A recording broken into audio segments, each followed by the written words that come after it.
दुनिया की राजनीति में ऊर्जा संसाधन हमेशा से एक महत्वपूर्ण भूमिका निभाते रहे हैं।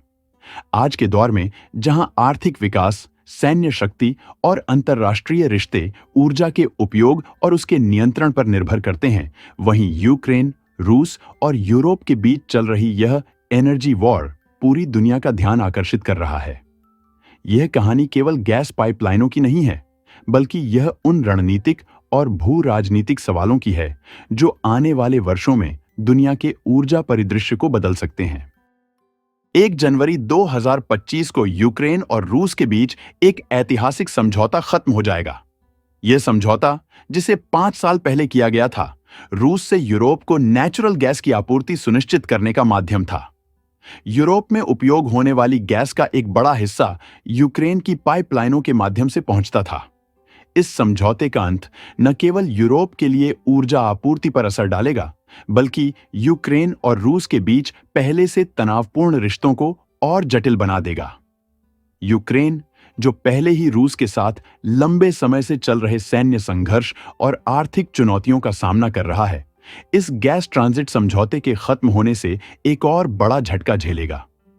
2022 में यूक्रेन ने इस समझौते से लगभग 1.2 अरब डॉलर की कमाई की थी, जो 2023 में घटकर $800 मिलियन हो गई। यह राशि यूक्रेन की जीडीपी का लगभग 5% थी।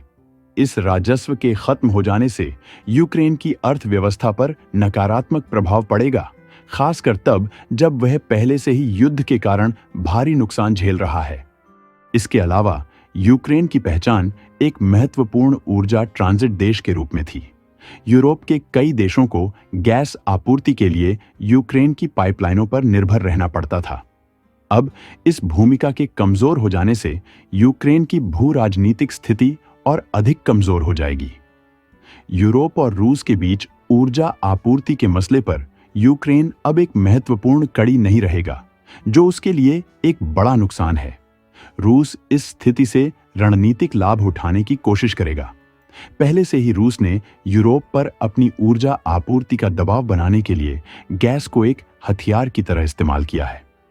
नॉर्ड स्ट्रीम 1 और 2 जैसी परियोजनाओं के जरिए उसने यूक्रेन को बाईपास करने की कोशिश की थी, लेकिन नॉर्ड स्ट्रीम पाइपलाइन में हुए नुकसान और अंतर्राष्ट्रीय प्रतिबंधों के चलते ये परियोजनाएं पूरी तरह सफल नहीं हो सकी।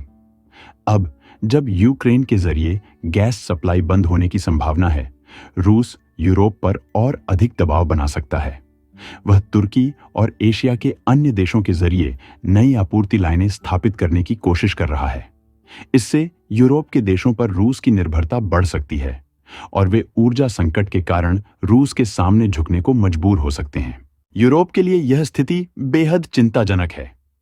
यूरोप पहले ही रूस यूक्रेन युद्ध के कारण ऊर्जा संकट का सामना कर रहा है।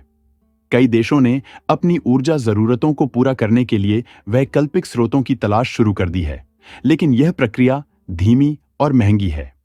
यूरोप में हंगरी और स्लोवाकिया जैसे देश, जो रूस की गैस पर अत्यधिक निर्भर थे, इस संकट से सबसे अधिक प्रभावित होंगे। हंगरी के पास तुर्की के जरिए गैस प्राप्त करने का विकल्प है, लेकिन यह विकल्प पूरी तरह से भरोसेमंद नहीं है।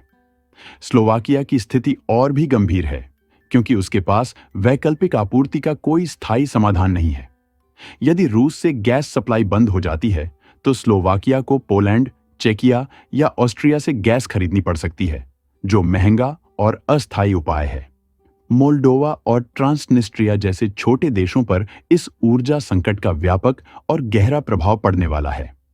ये देश अपनी भौगोलिक स्थिति और सीमित संसाधनों के कारण पहले से ही ऊर्जा आपूर्ति के लिए बड़े देशों पर अत्यधिक निर्भर हैं।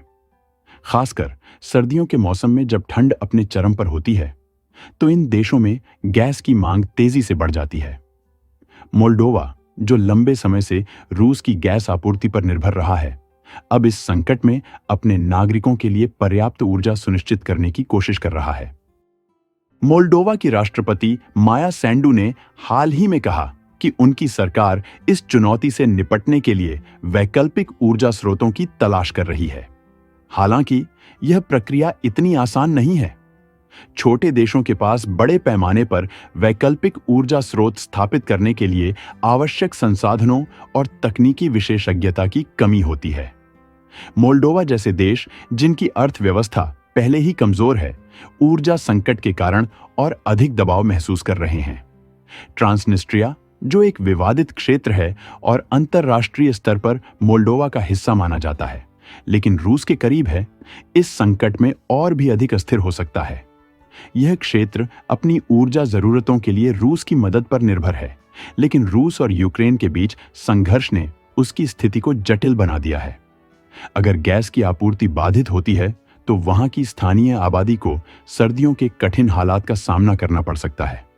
मोल्डोवा सरकार की कोशिशें इस समस्या का समाधान खोजने पर केंद्रित हैं।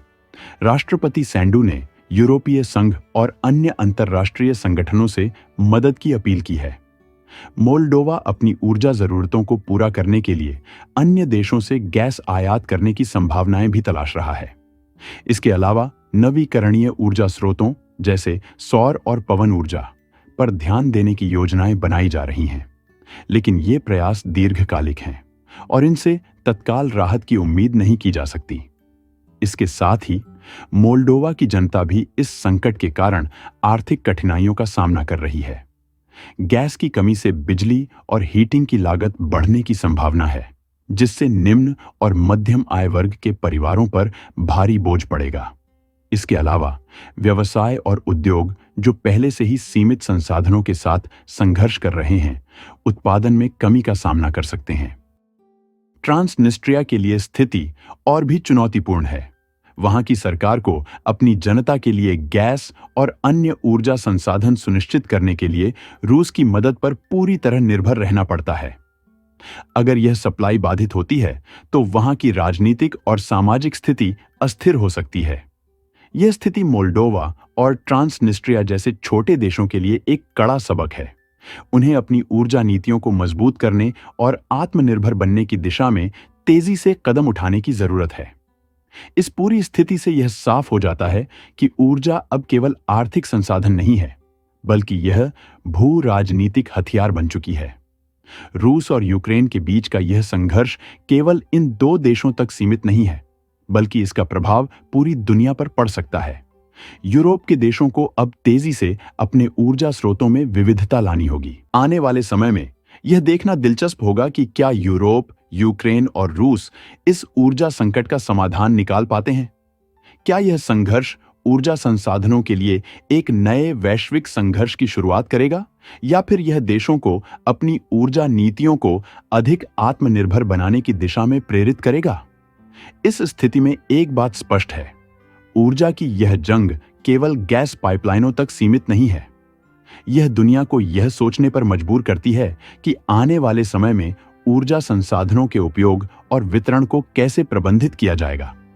ऊर्जा की इस भू राजनीतिक जंग का अंत चाहे जो भी हो, इसका प्रभाव आने वाले दशकों तक महसूस किया जाएगा। अगर आपको यह जानकारी महत्वपूर्ण लगी हो, तो लाइक और सब्सक्राइब जरूर करें, ताकि आप हमारे आने वाले सभी अपडेट्स से जुड़े रहें। धन्यवाद।